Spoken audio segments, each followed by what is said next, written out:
La Revolución Rusa, de la caída del zarismo al nacimiento de la URSS, un disparo. Un solo disparo cambió el rumbo de la historia mundial para siempre. Era el 28 de junio de 1914 en Sarajevo, cuando el archiduque Francisco Fernando cayó asesinado. Pero lo que nadie imaginaba es que esta bala no solo desataría la Primera Guerra Mundial, sino que también encendería la mecha que haría explotar el imperio más grande del mundo en Rusia. En apenas 3 años, un zar todopoderoso que gobernaba a más de 150 millones de personas sería ejecutado junto a toda su familia. Y de las cenizas de este colapso nacería la Unión Soviética, una superpotencia que dominaría medio mundo durante 70 años. Bienvenidos a Crónicas y Protagonistas de la Historia, el canal donde desentrañamos los momentos más decisivos de la humanidad a través de las vidas extraordinarias que los protagonizaron. Soy tu narrador,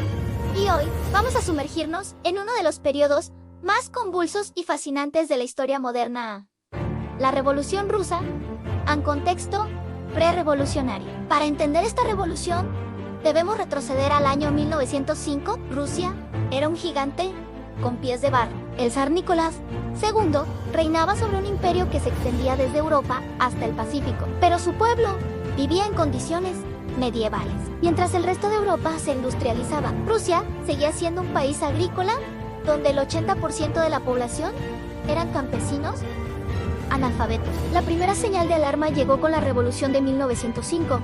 Tras la humillante derrota ante Japón, el domingo 9 de enero, conocido como Domingo Sangriento, las tropas zaristas dispararon contra manifestantes pacíficos que marchaban hacia el Palacio de Invierno. Más de 1000 personas murieron.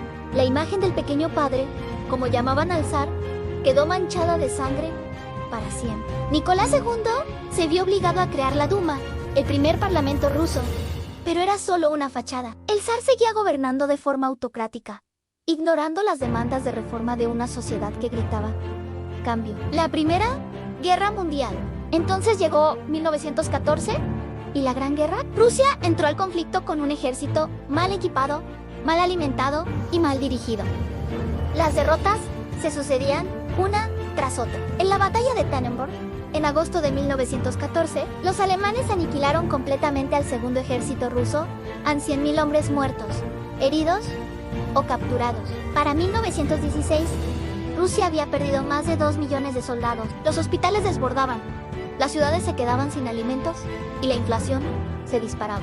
Mientras tanto, la zarina Alejandra, de origen alemán, era vista como una traidora, y el monje Rasputín ejercía una influencia siniestra sobre la familia real. El 20 de diciembre de 1916, Rasputín fue asesinado por nobles rusos, hartos de su poder.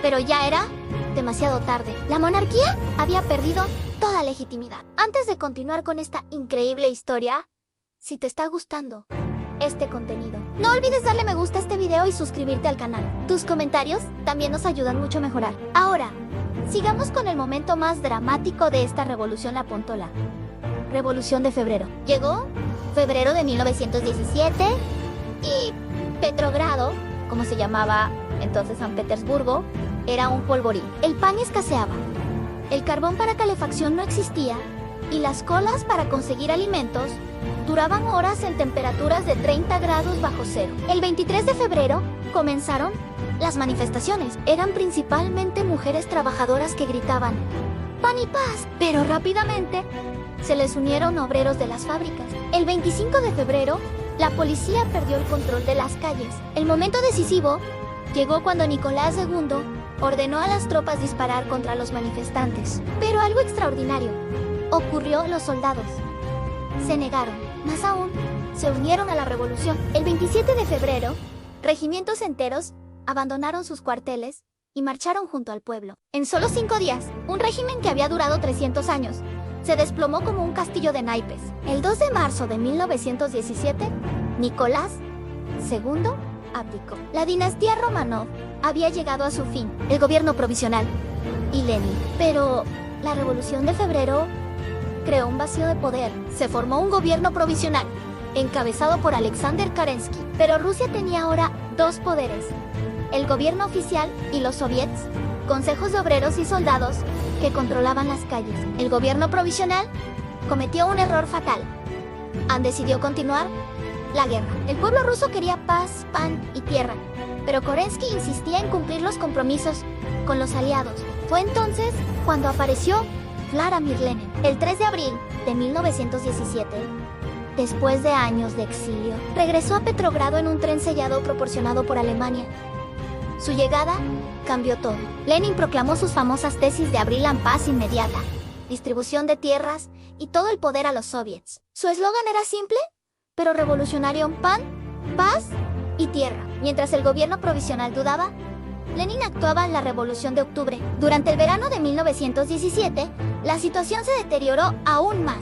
La ofensiva militar de Kerensky fue un desastre, y los bolcheviques de Lenin ganaron popularidad rápidamente. Llegó octubre. Lenin convenció a su partido de que era el momento de tomar el poder. En la noche del 24 al 25 de octubre, según el calendario ruso, que correspondía al 6 y 7 de noviembre, en el calendario occidental, comenzó la revolución bolchevique. Fue sorprendentemente fácil. Los bolcheviques, dirigidos por León Trotsky, tomaron puntos estratégicos de Petrogrado en estaciones de tren, centrales telefónicas, bancos. El Palacio de Invierno, sede del gobierno provisional, cayó prácticamente sin resistencia. Kerensky había huido y Lenin proclamó: el gobierno provisional ha sido derrocado. El poder estatal ha pasado a manos del Comité Militar Revolucionario. La guerra civil. Pero tomar el poder fue solo el comienzo. Rusia se sumergió en una brutal guerra civil que duraría hasta 1920. Los rojos bolcheviques lucharon contra los blancos zaristas, apoyados por 14 naciones extranjeras, incluidos Estados Unidos, Gran Bretaña y Francia. Durante esta guerra, Lenin implementó el comunismo de guerra, nacionalizó todas las industrias, prohibió el comercio privado y requisó el grano de los campesinos. La economía colapsó y la hambruna se extendió por todo el país. El momento más dramático llegó la noche del 16 al 17 de julio de 1918. Y en Ekaterinburg, los bolcheviques ejecutaron a toda la familia real, a Nicolás, Alejandra y sus 5 hijos, incluida la gran duquesa Anastasia, de solo 17 años. Con ellos murieron también su médico, su cocinero, su doncella y su lacayo. La guerra civil dejó un saldo de entre 8 y 10 millones de muertos. Fue una tragedia de proporciones épicas. El nacimiento de la Earth. Para 1920, los rojos habían triunfado. Lenin controlaba el territorio del antiguo imperio ruso, pero era un país devastado. La producción industrial había caído al 13% de los niveles de 1903. Lenin se vio obligado a cambiar de estrategia. En 1921, implementó la nueva política económica, ONEP, que permitía cierto comercio privado y pequeñas empresas. Era un paso atrás del comunismo puro, pero salvó al país de la ruina total.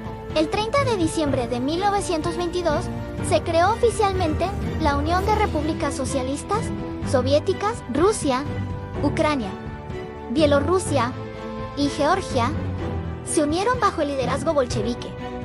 Había nacido la URSS, pero Lenin no viviría mucho para ver su creación. El 21 de enero de 1924, murió tras varios derrames cerebrales. Su muerte desataría una nueva lucha por el poder entre Stalin y Trotsky.